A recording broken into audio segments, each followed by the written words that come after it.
You searched how to buy shares of Fact II Acquisition Corp, and this short educational video walks through the process for Fact II Acquisition Corp, a special-purpose acquisition company listed on NASDAQ under the ticker FACT. This is an educational guide only and not investment advice. To execute a trade, you need a broker account, and we use eToro as an example to demonstrate the steps. After registering, you must verify your account, usually with an identity document, and add funds before you can place an order. Use the platform search bar and type the ticker FACT to locate the listing. Make sure you select the Fact II Acquisition Corp share on NASDAQ to pick the correct asset.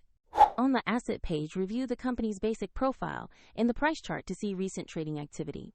Confirm the page clearly shows Fact II Acquisition Corp and the FACT ticker before moving on. To buy, click Invest or Buy. Enter the amount you want to trade, then carefully review the order details and confirm the transaction.